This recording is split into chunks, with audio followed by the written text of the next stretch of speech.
Hola, bienvenidos a un nuevo Expediente INACIPE. El día de hoy vamos a hablar de la reforma penal que queda por hacer. Y el día de hoy nos acompaña el doctor César Camacho, que es el presidente de la Fundación Colosio, es un reconocido jurista y político. Doctor, muchísimas gracias por acompañarnos. Gracias a ustedes por la invitación. Muchas gracias, doctor. Me gustaría un poco platicar de la reforma penal, remontarnos a cuando la reforma penal todavía no se plasmaba en la Constitución.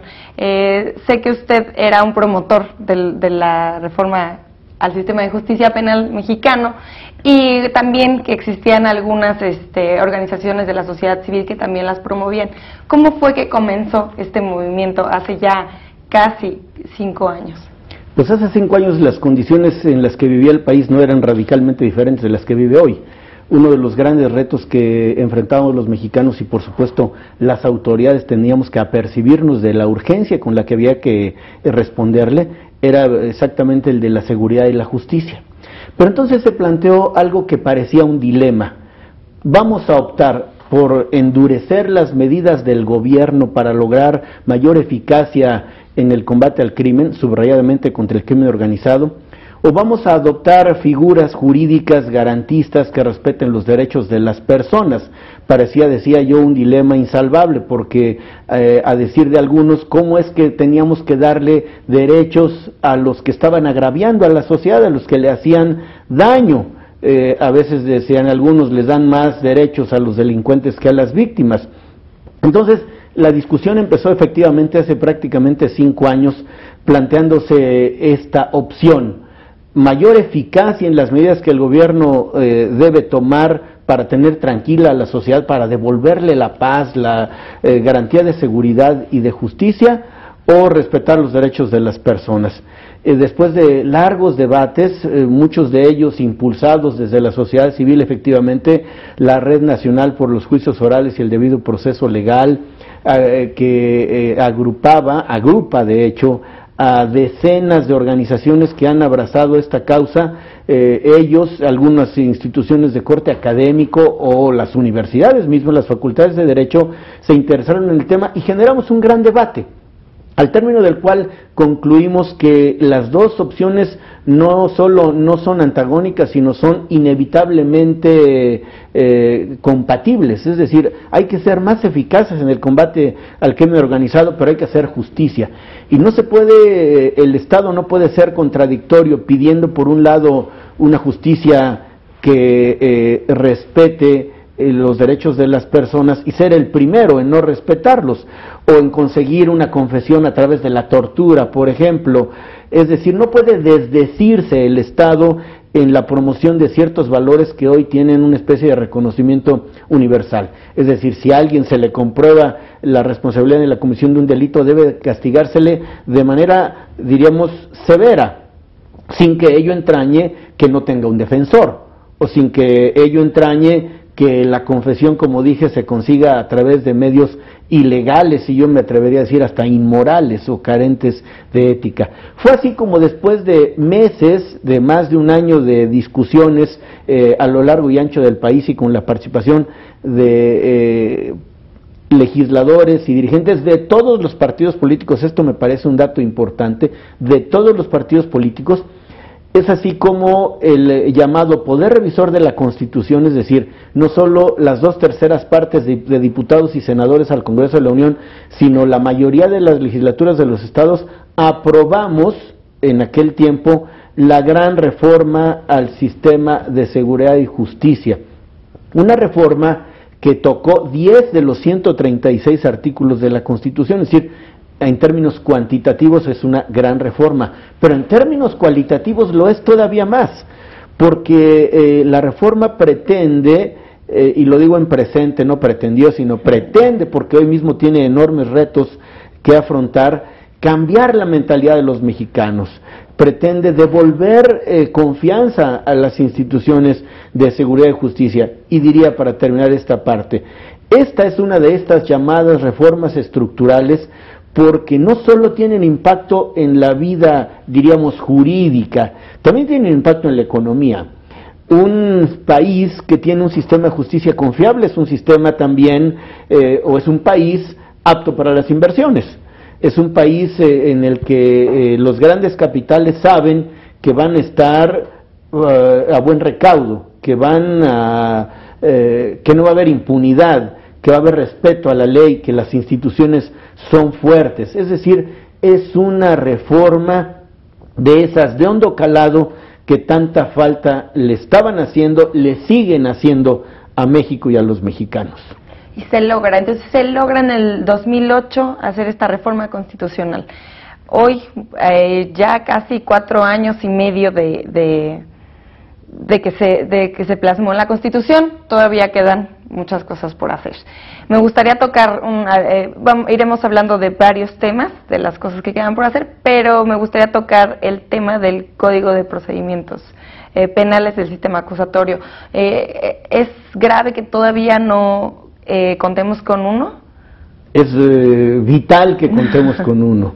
La Constitución, por su propia naturaleza, es una norma, se suele decir en el medio jurídico, es una norma de normas, o es la ley fundamental. Los preceptos de la Constitución en esa y en cualquier materia deben desarrollarse, y si se me permite lo coloquial, deben desenrollarse. Es decir, un precepto comprimido, un precepto conceptual muy apretado, se tiene que desarrollar normativamente de suerte que se le dote a los llamados operadores del sistema, es decir, a la policía, a las procuradurías, a los jueces, al sistema penitenciario y a muchas más autoridades.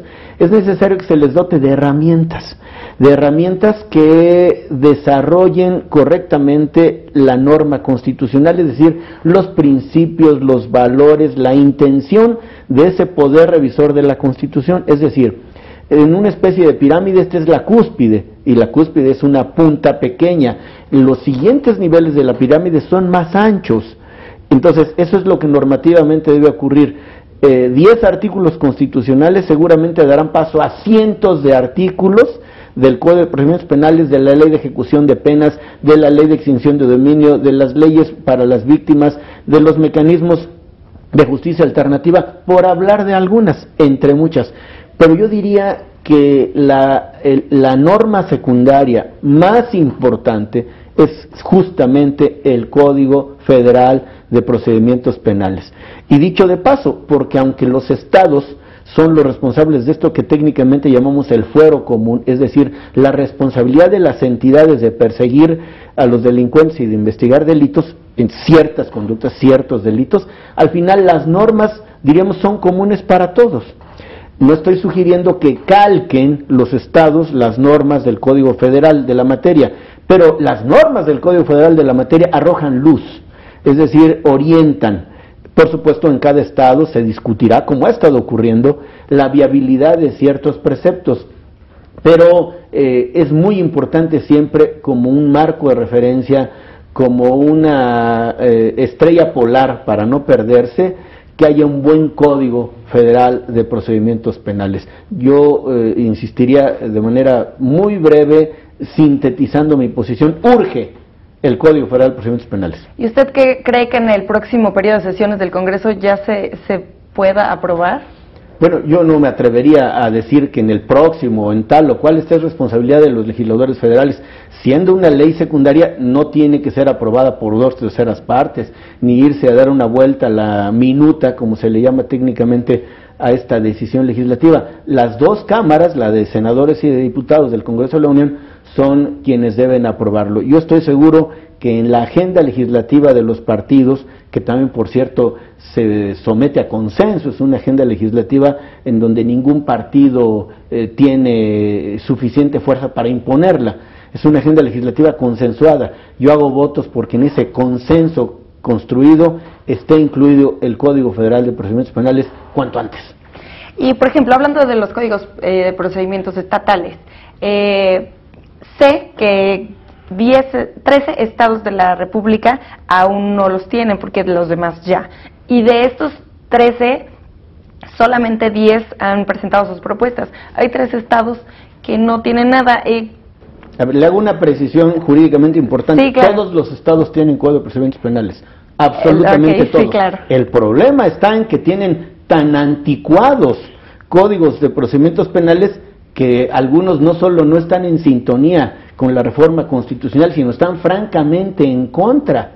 Lo que está ocurriendo con esos estados es que viven en una especie de eterna contradicción, porque hay una norma constitucional que es jerárquicamente superior, que aunque es la que debe mandar, la de abajo, el Código de Procedimientos Penales, pues no está en sintonía.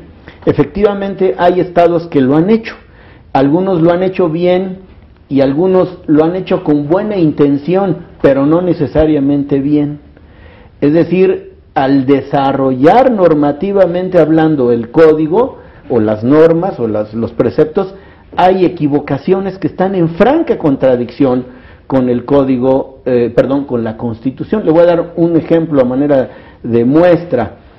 La flagrancia es una institución jurídica que le da a la autoridad la posibilidad de detener a las personas prácticamente en el momento o inmediatamente después de la ejecución del ilícito. Hay que considerar la flagrancia hasta 72 horas después. Esto ya no es flagrancia, pero está autorizada, es lo que llaman flagrancia equiparada. Entonces, hay un exceso. Eso, diríamos, no lo debería permitir el poder revisor, o mejor dicho, la autoridad judicial que revisa la constitucionalidad de los actos. Y de hecho, si alguien interpone un amparo, yo puedo atreverme a decir que lo va a ganar, porque la norma no es fiel con el precepto constitucional. Lo que quiero decir con esto es que estamos echando de menos, con todo este fenómeno, a esa instancia que se concibió en la reforma constitucional para armonizar las normas, para que guardaran fidelidad jurídica de principios y de valores, fidelidad normativa con la Constitución. Entonces, lo que está ocurriendo, insisto, lo dije con cuidado, hay quienes lo han hecho bien y lo han hecho de buena fe, y hay quienes lo han hecho de buena fe, pero no necesariamente bien. Para eso se pensó en esa instancia coordinadora para la implementación de la reforma, que creo que se ha enfrentado a serios problemas durante estos prácticamente 4 años. Y ellos tendrían que ayudar a los estados a revisarlas. Tienen que ayudar a los estados a revisarlas. Me queda claro, y soy un defensor de la vida local, de la vida política local, es decir, no se puede, no se debe imponer a los estados una normatividad, porque además nadie tiene la autoridad jurídica y política para hacerlo. Pero para esto está la comunicación y el diálogo, para esto están los argumentos, para que esa instancia nacional, en la que por cierto están representados los 3 poderes de la Unión y las áreas de seguridad, de justicia, los procuradores de los estados, los tribunales de justicia, ahí haya ese espacio de neutralidad política donde lo que se privilegie sea lo técnico jurídico. Me temo que no ha funcionado lo suficiente, y por eso ahí está primero esta arritmia, si cada quien lo hace a su ritmo, o francamente hay una especie de negación a hacer suya la reforma. Y aunque tuvimos un periodo, la reforma previó un periodo vacatio legis, se dice en el mundo jurídico, de 8 años, pues ya consumimos casi 4 años y medio. Entonces diríamos, en términos breves y llanos, pues vamos atrasados. Doctor, muchísimas gracias. Tenemos que hacer una pausa y continuaremos hablando del tema. Al auditorio, gracias. No se despeguen, estamos en Expediente INACIPE.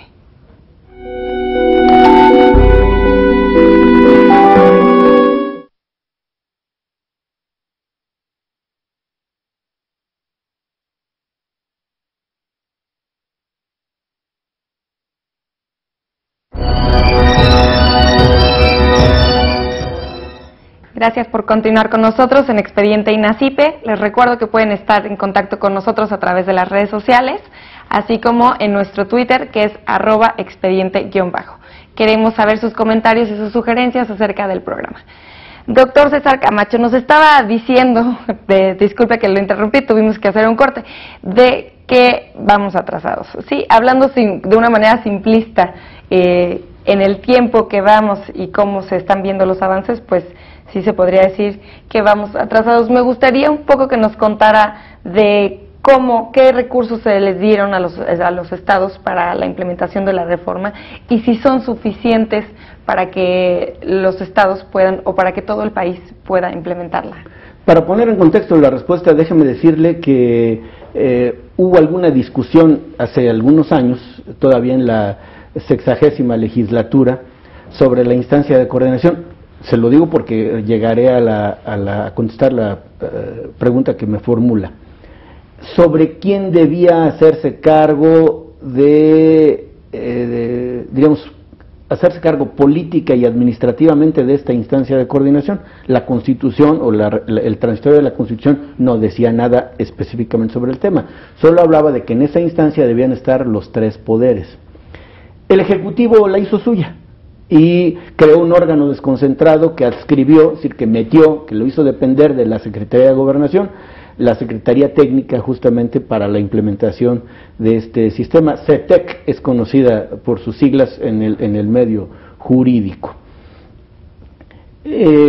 La primera preocupación que tuvimos algunos es que esta especie de acaparamiento fuera bien intencionado, es decir, que el presidente asumiera la responsabilidad, diríamos, de liderar la reforma. Y yo vi con preocupación, y los hechos me dan la razón, de que el presidente la hizo suya un poco para administrar los tiempos. Y voy a la pregunta, y para administrar los recursos. Es decir, parece un lugar común, pero la importancia que se le da a los proyectos debe estar reflejada en la cantidad que se le destina al proyecto. Es una contradicción que yo diga que me importa mucho la reforma y no le doy dinero. Entonces no me importa tanto si no le asigno recursos. Pues este es el caso. Es decir, en el arranque, la CETEC los primeros 2 o 3 años no tuvo recursos. O sea, se creó una especie de cascarón institucional para decir, estoy cumpliendo con el mandato del artículo transitorio, pero me recuerda una expresión de la colonia aquí en México, antes la Nueva España, obsérvese aunque no se cumpla. Es decir, yo doy cumplimiento solo formal, yo observo lo preceptuado por la reforma constitucional, pero en los hechos no la cumplo. Entonces, los recursos obviamente han sido insuficientes, y son recursos para la federación y para los estados. Me resulta por momentos sorprendentemente grato que haya gobernadores que hayan dicho, no estoy esperando que me dé recursos la federación, del recurso estatal asignamos dinero en el presupuesto de egresos del estado para la implementación de la reforma. Por eso estos 11, 12, 13 estados de los que habla usted van caminando bien, más por impulso y decisión política local que como reacción y respuesta al impulso y a la iniciativa del gobierno federal. Esta instancia, otra vez con recursos limitados, tenía entre otros 2 quehaceres primordiales: el acompasamiento en el ritmo, es decir, que más o menos todos fueran igual, más o menos igual, diríamos que no idénticamente, las situaciones y las circunstancias son distintas, pero razonablemente al ritmo. Y la segunda, que se mantuviera la fidelidad jurídica de los preceptos locales al pensamiento, a la idea, a la decisión, a la filosofía jurídica y política que tuvo dentro la reforma. Insisto, creo que las dos cosas no se lograron o no se lograron lo suficiente en estos 4 años y medio. Y dentro de los faltantes, de los puntos que estuve investigando que quedan por trabajar, se encuentra la figura del juez de ejecución de sanciones. Sé que 25 entidades federativas más o menos ya lo tienen plasmado en su legislación, pero aunque lo tengan plasmado en la legislación, parece que no se está utilizando tanto esta figura. Sé que el Estado de México ha sido pionero, y me gustaría un poco que nos comentara cuál ha sido la experiencia del Estado de México y qué podría compartirle a las otras entidades federativas. Como lo primero, déjeme otra vez explicar un poco de qué se trata el juez de ejecución de sanciones penales.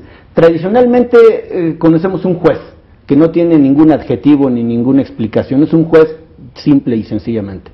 La reforma considera la posibilidad de que haya 3 jueces. Un juez de control, que es el que verifica la legalidad de la actuación del Ministerio Público e incluso ayuda al Ministerio Público a tomar una medida precautoria, es decir, a dictar un arraigo, una orden de cateo, es decir, apoya al Ministerio Público al tiempo que lo vigila. El juez propiamente de instrucción, es decir, el juez que bajo cuya que está en el juicio, diríamos sí, que conduce y rige el juicio, y el juez de ejecución de sanciones penales, a diferencia de lo que ha ocurrido en el sistema tradicional, donde todo lo que pasa cuando la persona ya está compurgando una sentencia definitiva, es decir, que jurídicamente no es modificable, tradicionalmente todo eso está a cargo del Ejecutivo, de comités interdisciplinarios que suelen estar integrados por un sociólogo, por un psicólogo, por un abogado, por un trabajador o trabajadora social, que un poco, casi diría a su aire y con criterios peligrosamente subjetivos, dicen, oye, ¿cómo qué se te hace? Pues yo creo que ya es tiempo de darle la preliberación, es decir, hay elementos muy amplios, muy laxos para decidir el destino de una persona que ha sido condenada. Esto se cambia, esta idea de un extremo subjetivismo, por un proceso tasado, absolutamente legal, a cargo de otro juez. Es decir, lo que resolvió un juez puede modificarlo otro juez, con base en el propio comportamiento, en la reacción de la persona que ha sido condenada, que está compurgando una pena privativa de la libertad. Lo que ha ocurrido en algunos estados es que hay juez de ejecución de sanciones penales, pero subsiste el comité o el consejo interdisciplinario. Es decir, hay 2 instancias a cargo de la misma tarea. Entonces no ha acabado de amacizarse la presencia institucional de los jueces de ejecución de sanciones penales o de ejecución de penas. El caso del Estado de México, que me parece muy importante destacar por 2 razones, es de los estados más avanzados, es de los estados que lo hicieron por su cuenta y riesgo, es de los estados que han creado mecanismos de capacitación del personal judicial más sólidos, tiene un instituto de formación judicial que incluso expide documentos, es decir, da constancias de estudios con valor curricular, es decir, no solo le da valor la autoridad judicial de ese estado, sino tienen valor curricular en el sistema educativo nacional. Y el segundo elemento que me parece destacabilísimo, porque tiene un gran peso político en este momento para este país, es que el gran impulsor de la reforma constitucional de justicia y seguridad es Enrique Peña Nieto, ahora el presidente de los mexicanos. Es decir, sabe de qué se trata, ha hecho suya la reforma y, para no abusar de las palabras, ahí están los hechos que lo demuestran. Y bueno, retomando un poco el tema de las personas que se encuentran ya purgando sentencias, también existía dentro de la reforma el cometido de que las cárceles ya no estuvieran saturados, que existieran medios alternativos a la prisión. Por lo que yo puedo percibir, las cárceles continúan saturadas, se sigue echando mano del arraigo. Los números que podrían atenderse por justicia alternativa no son los mismos que son atendidos, o sea, podrían atenderse mucho más. ¿Cuál es el reto de la justicia alternativa? Antes que hablar de la justicia alternativa, déjeme otra vez poner en contexto de qué se trata la reforma. Hay un principio de valor universal en el mundo penal, que es la presunción de inocencia. Es decir, las personas son inocentes, salvo que se demuestre que son culpables. En consecuencia, en principio, las personas deben vivir el proceso de investigación en libertad. Lo contrario es la prisión preventiva, es decir, una especie de presunción de culpabilidad. La reforma constitucional de hace 4 años y medio dijo que solo debían vivir el proceso de investigación o la investigación en prisión los presuntamente responsables de trata de personas, de delitos contra la salud, es decir, de narcotráfico, de homicidio doloso, de violación, de secuestro. Creo que me falta un par más. Es decir, que la regla debía ser vivir el proceso en libertad. Pues hoy se sigue abusando de la prisión preventiva. Hoy, de los 220 y tantos mil presos, personas privadas de su libertad, 97,000 están preventivamente presos, es decir, el 44% de esas personas, no digo todos, pero un gran número de ellos tendría que estar enfrentando la investigación en libertad. En consecuencia, ahí hay una seria falta con doble o triple consecuencia. Estamos contraviniendo la reforma constitucional, seguimos saturando las prisiones. Quien entra a una prisión en esas condiciones y no era un delincuente, es altamente probable que cuando salga lo sea. Los procesos duran 26 meses en promedio y el terrible daño a la persona, a su familia, a su autoestima, a lo que le va a ocurrir cuando salga, porque en esta cultura que tenemos los mexicanos, o no sé si subcultura, si alguien estuvo en prisión, a lo mejor le va a costar más trabajo que lo empleen o que lo respeten, porque hay una especie de estigmatización a quien la padece así. Pero el tema del arraigo, porque van de la mano, y luego las medidas alternativas. El arraigo, lo digo asumiendo la parte de responsabilidad que me toca, es, diríamos, como ha dicho un gran jurista mexicano, la gota envenenada. Me explico. El arraigo es una institución excepcional en esta reforma. Se dice mucho, para hablar de la reforma, que ella promueve que primero se investigue y luego se detenga. Pues el arraigo es exactamente lo contrario. Se le detiene para investigar. Es una institución, por supuesto, facilita la investigación, pero ¿a qué costo? Es decir, yo lo que estaría pensando, y en eso quedamos de acuerdo los que impulsamos la reforma, es que el arraigo debía ser una figura que en algún momento, ojalá pronto, tendría que desaparecer.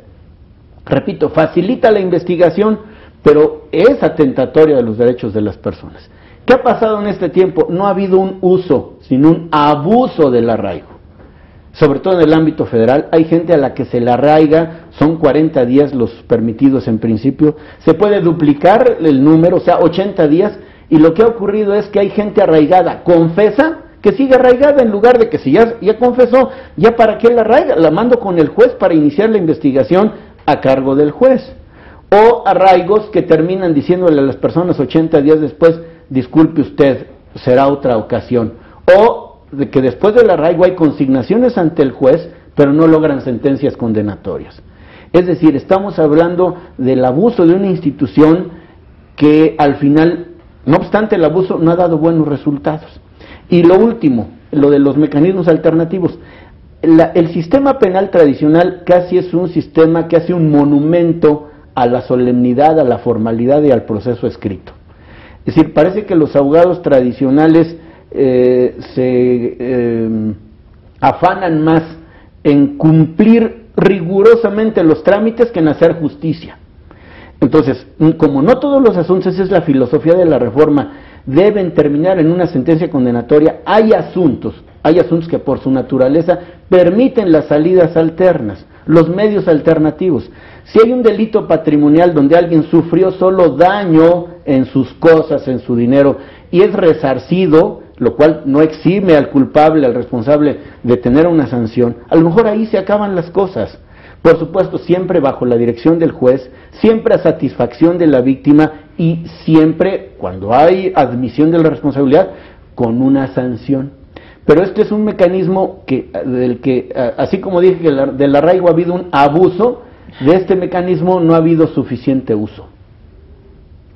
Y entonces, ¿qué sería lo que se tendría que hacer para utilizarlo más? ¿Qué tendrían que hacer los estados? Entre muchas cosas, que es algo que yo reiteradamente digo, hay que cambiar la cultura jurídica, hay que hacer que los abogados que representan a las personas, y los abogados del propio gobierno, y los jueces, es decir, todos los involucrados en esta especie de cadena de instancias que es la reforma penal, se aperciban de la necesidad de echar mano con más frecuencia de estos mecanismos para lograr justicia y que el derecho sea, diríamos, mínimamente utilizado. También esto viene un poco de la mano a otra pregunta que le iba a hacer acerca de la difusión de la reforma penal. Mi percepción es que la gente no conoce lo que es la reforma penal. Las personas que no trabajan en esto, que no son abogados, no saben que hubo un cambio de sistema de justicia penal. ¿Qué tendría que hacer el gobierno, los estados, para permear hacia la sociedad? Yo creo que tiene usted razón. Primero, yo creo que un factor que ayudó mucho, aunque no lo motivó el gobierno, qué paradoja, es la película Presunto Culpable, porque desveló una situación que todos conocemos, que todos hemos padecido más de cerca o de más lejos, que todo el mundo dijo, pero ¿cómo es posible que ocurra esto? Y la respuesta como de humor negro es, no hombre, esto y cosas peores ocurren todos los días en todos los juzgados. Esto creo que motivó un poco, le dio un poco de aire como a la urgente necesidad de implantar el sistema. Pero usted tiene razón, porque el Estado mexicano, así en términos amplios, el Estado mexicano, o sea, todos los gobiernos, todos los poderes, y yo asumo la parte de responsabilidad que me toca, no hemos sido suficientemente hábiles para saber en qué consiste la reforma. Fíjense que a mí me llamó la atención en su momento cómo para muchos el fraseo a propósito de la reforma era, vamos a establecer los juicios orales. Claro que los juicios orales, o mejor dicho, que la oralidad de los juicios es una de las características de este sistema llamado técnicamente acusatorio, adversarial, oral, pero es apenas una de las muchas características positivas que tiene. Por eso algunos que o no quieren la reforma, o no les gusta, o le ponen peros, pueden decir aparentemente con verdad, ¿a poco las cosas van a cambiar por solo mutar de un sistema preponderantemente escrito a uno oral? Pues si a mí me lo dicen así de sopetón, también digo, no, pues me parece que eso es insuficiente. Pero claro que no, es eso y muchas cosas más las que contiene la reforma, pero creo que las autoridades de los tres poderes y de los tres ámbitos de gobierno tendrían que ponerse de acuerdo, otra vez, instancia de coordinación, para aprovechar los elementos materiales, intelectuales, comunicacionales, e impulsar en una especie de segundo aire, si me permite, en una especie de relanzamiento esta reforma trascendente que ocurrió hace 4 años y medio. Sí, claro, porque si la sociedad ya tiene conocimiento de que tienen opciones, o sea, por ejemplo, la justicia alternativa, pues se podría utilizar mucho más. Mucho más. Doctor Camacho, me gustaría hacer una pregunta. Leí un artículo del maestro Álvaro Vizcaíno en el que decía que existían y que cada estado había hecho su sistema acusatorio de una manera distinta, que es un poco lo que nos decía. Y él proponía hacer una ley general del debido proceso penal. ¿Usted cree qué opina de esta propuesta? Mire, es heterodoxa, es decir, no es lo normal, pero a mí me gusta. No es lo normal porque, diríamos, en una interpretación rígida del que podríamos llamar federalismo judicial, tendríamos que partir de la base que cada estado es así como inviolable y es sacrosanto.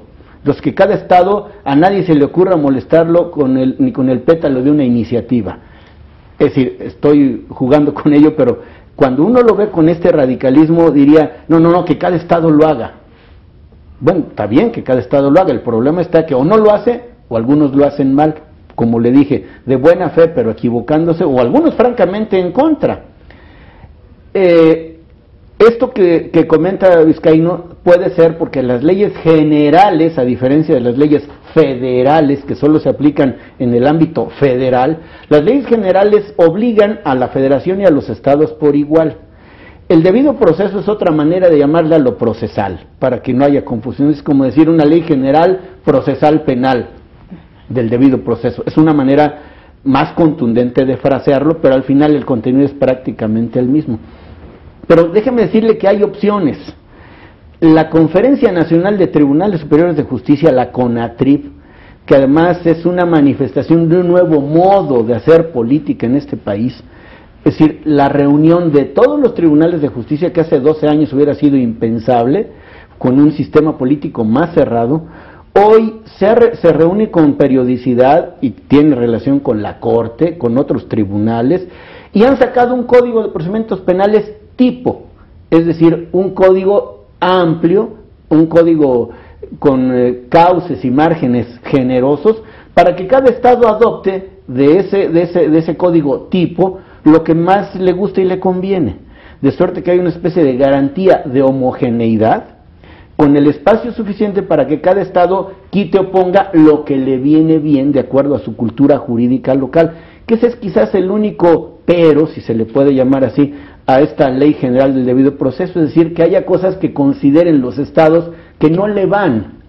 Pero bueno, lo que quisiera destacar aquí es que ley general del debido proceso, código tipo de procedimientos penales o códigos que cada estado hagan bajo una acertada, cuidadosa y políticamente bien lograda coordinación, todo eso es posible. ¿Sabe qué es lo peor? Que ni lo uno, ni lo otro, ni lo tercero.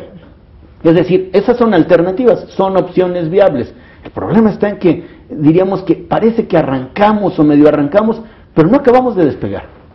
Doctor, tenemos que hacer nuevamente una pausa, pero volveremos con el tema. Al auditorio, sigan con nosotros, estamos en Expediente INACIPE.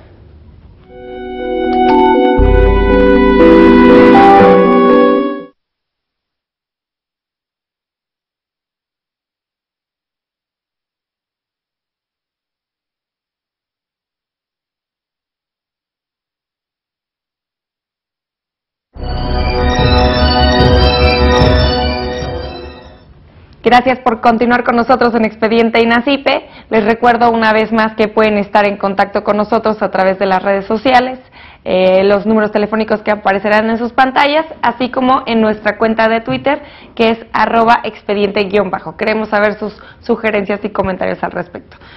Doctor Camacho, estábamos tocando varios temas de qué es lo que falta por hacer en la reforma penal.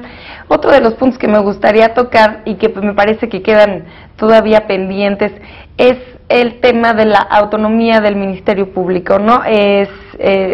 La autonomía del Ministerio Público respecto al Poder Ejecutivo. ¿Usted qué opina de esto?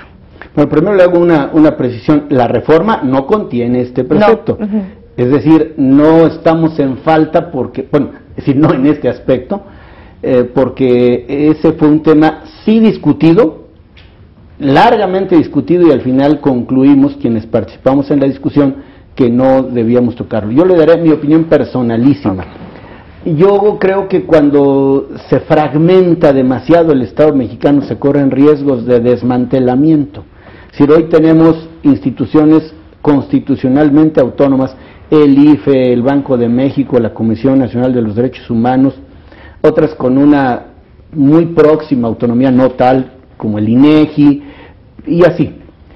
Yo creo que la autonomía del Ministerio Público y la autonomía técnica, es decir, el hecho que no haya la imposición de criterios políticos en una tarea eminentemente técnico-jurídica, está incorporada en los preceptos que hoy mismo están en vigor. A mí no me gusta la idea. Yo creo que el Ministerio Público debe seguir teniendo, por un lado, el respaldo institucional del Ejecutivo Federal o de los estados, y que el solo cambio de estatus jurídico no lo hace diferente. Es decir, que quienes temen que el Ministerio Público se guíe por criterios políticos, creo que pueden estar tranquilos cuando hay un presidente respetuoso de la ley y de las competencias y un procurador que también defienda con una actitud vigorosa y muy republicana la decisión de que los asuntos a su cargo se decidan por criterios, como dije, puramente jurídicos. La Procuraduría es un instrumento del Estado, no del Ejecutivo, es decir, no es un instrumento a capricho de nadie, es un instrumento del Estado mexicano para hacer que haya eficacia en la investigación de los ilícitos y en la persecución de los delincuentes. Recientemente un legislador panista presentó una iniciativa en la que propone transformar a la Procuraduría General de la República en una Fiscalía General. ¿Usted qué opinaría de este tema? Pues que de poco sirve un cambio cosmético, sirve un cambio de nombre. Además, déjeme decirle que la expresión fiscalía, aunque algunos la han adoptado en otros momentos, no es propia del sistema jurídico mexicano, de la tradición jurídica y cultural mexicana. la gran institución es el Ministerio Público, que está, es decir, el procurador es el primer ministerio público. De suerte que a mí me parece poco trascendente solo el cambio de nombre. Yo estaría más bien pensando que puede ser el que tiene, o incluso el de Fiscalía, que en principio, insisto, no hace clic con nuestra cultura jurídica, pero eso es lo de menos, o sea, eventualmente se le puede llamar así, pero lo más importante y lo urgente es meterle la mano a la organización de la Procuraduría y diseñar una Procuraduría para estos tiempos, una Procuraduría más eficaz que se quite la persecución de delincuentes que menos agravian al Estado mexicano, a la convivencia de los mexicanos.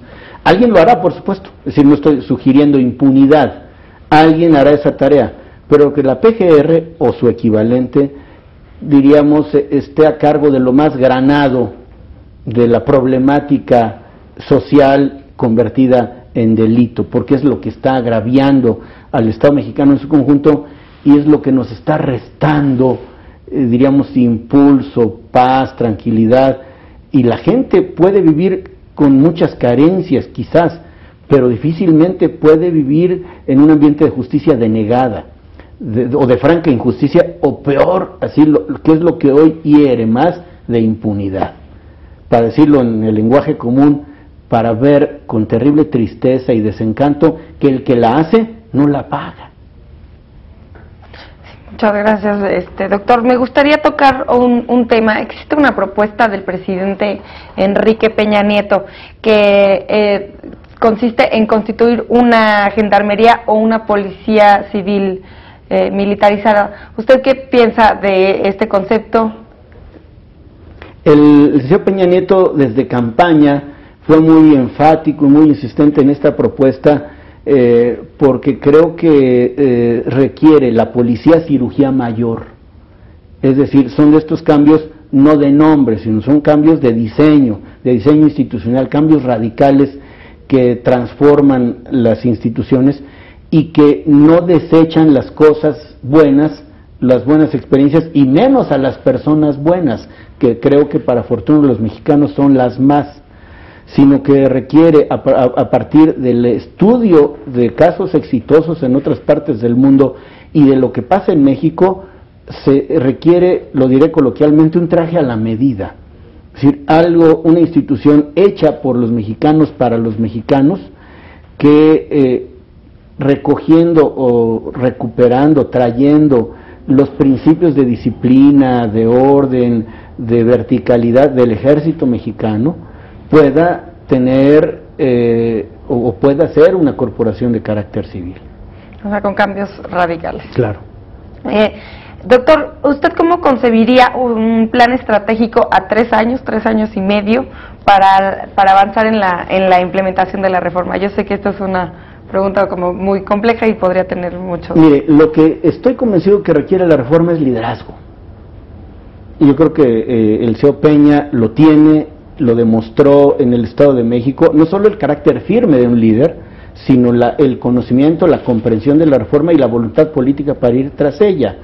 Creo que más allá de disposiciones jurídicas, aunque estas disposiciones sean del más alto nivel jerárquico, es decir, de la Constitución, se necesita alguien que se comprometa con su ejecución, que convierta a los otros operadores del sistema en sus aliados, es decir, es inevitable que en esto esté involucrado el Poder Legislativo, las dos cámaras, porque muchas de las leyes de las que estamos hablando pasan por allí, es más, no muchas, todas las leyes pendientes pasan por allí, y del Poder Judicial de la Federación, y de los estados, con a su vez los gobernadores, los poderes legislativos y los tribunales de los estados. Es decir, hay muchos actores en escena, mucha gente involucrada, mucha gente que tiene por mandato constitucional que ver en esta ejecución. Y algo más que me parece indispensable, no solo necesario, la sociedad civil. Es decir, en un tiempo en el que la transparencia y la participación ciudadana son monedas de cuño corriente, son asuntos de todos los días, un aliado vital para cumplir con estos propósitos es la sociedad civil. Y hay un sector de la sociedad civil agraviado, no solo que ve en otros los problemas de la delincuencia creciente, de la injusticia, por lo tardado y lo complejo de los procesos, sino lo ha vivido en carne propia, asociaciones de víctimas, familiares de personas secuestradas, tienen muchas cosas que decir, y al tiempo que denuncian, reclaman, son gente lista para hacer su parte, para hacerse cargo de la parcela de responsabilidad que se les asigne. Y en el ámbito de la sociedad civil, las universidades, las instituciones de educación superior, subrayadamente las escuelas de derecho, porque este reto es un reto cultural, si no solo es un reto para leer y aprenderse nuevas normas, hay que cambiar de mentalidad. Para decirlo en el lenguaje de los jóvenes, es un cambio de hardware, no de software. Es un cambio que nos obliga a los que estamos involucrados en esto a volver a estudiar y a estar convencidos, por supuesto, para que después de la convicción venga la acción. ¿Y cuál sería el papel? Digo, me imagino que desde las universidades y desde la sociedad civil, pero también del gobierno en la prevención del delito y de las violencias. Bueno, por supuesto, una de las cosas que Enrique Peña dijo desde campaña y ha reiterado hasta ahora es que en esta materia el primer compromiso es reducir sensiblemente, significativamente los niveles de violencia. Porque algo terrible que ha ocurrido en estos años es que muchas de las bajas, quizás las más, de las sensibles bajas que esta, entre comillas, guerra trajo consigo, es la pérdida de vidas de civiles, de gente que no tiene o no tenía nada que ver en las cosas que se investigaban y cosas de esas, porque esto le ha quitado la tranquilidad de la gente. Creo entonces que por eso esa sociedad civil está empujando, está impulsando, está exigiendo, pero está al mismo tiempo que hay protesta, hay propuesta, pues esta es la que hay que aprovechar. ¿Y cuál sería, por ejemplo, la contribución o lo que tendría que mejorar, en este caso, la instancia que ya es coordinadora de la implementación de la reforma? En la CETEC, ¿qué cambios tendrían que haber o qué tendrían que hacer para impulsar y lograr llegar a la implementación total de la reforma penal? Mire, si el presidente de la República y el secretario de Gobernación o su equivalente, que es de quien depende la CETEC, tienen voluntad política y van a impulsar, o como creo que se debe impulsar esta reforma, tendrá una situación más cómoda en sentido figurado la CETEC, es decir, tendrá márgenes de actuación más amplios y generosos para moverse y para ser más eficaz, es decir, para dar mejores resultados. ¿Y cuáles son los resultados esperados? O sea, que viendo de una manera realista las fechas, ¿qué se espera que pase en el 2016? Pues yo hago votos, bueno, que ya los estados estén a un ritmo más, diríamos, más parecido, o a un ritmo al que todos se muevan, que la federación tenga la mayor de las autoridades, que es la autoridad moral, ¿sí? La autoridad que proviene de hacer las cosas. Es decir, quien hace las cosas puede válidamente llamar a otros a hacer lo propio, si no parece una contradicción. Quiero que lo hagas, pero yo no lo hago. Creo que no es un asunto sencillo, me queda clarísimo, es un asunto muy complejo. Esta fenomenología se ha incubado a lo largo de décadas y la reversión de tendencias no se da por decreto. Es también una labor de titanes, es una labor de mucha voluntad, de muchos recursos ciertamente, pero yo creo que lo primero que se necesita es querer hacer las cosas, es estar dispuestos a que esto cambie y que la gente empiece a percibir que las cosas son diferentes, porque de poco sirven los discursos elocuentes si la gente, cuando va a la agencia del Ministerio Público o tiene una investigación en curso o es víctima, se da cuenta que las cosas no solo no mejoran sino empeoran. Entonces de nada sirve el esfuerzo comunicacional y todo eso. Por eso, para volver al tema que usted plantea, toda la política preventiva es básica. Por eso Enrique Peña nunca ha dejado de pensar y de expresar integralidad en este fenómeno. Si hay más empleo, si hay más oportunidades educativas, si hay más oportunidades de recreación, si la presencia de las instituciones es más copiosa a lo largo y ancho del país, va a disminuir la incidencia delictiva. Es decir, muchos jóvenes han estado literalmente orillados a dedicarse a esto porque no tienen opciones. En muchos casos también la impunidad es una especie de invitación tácita a delinquir. Es decir, cuando el Estado es ineficaz y hay impunidad, parece que hay una invitación, ándale, anímate, hazlo, de todos modos no te va a pasar nada. Es decir, cuando tenemos cifras terribles que registran que de los delitos que se cometen el 3% llegan, o menos del 3%, a conseguir una sentencia condenatoria, ya no solo es como de ineficiencia del Estado, sino de mala suerte del imputado, ¿no? Es decir, sería demasiada mala suerte que fuera del 3 o del 2 y algo por ciento para que le tocara ser castigado.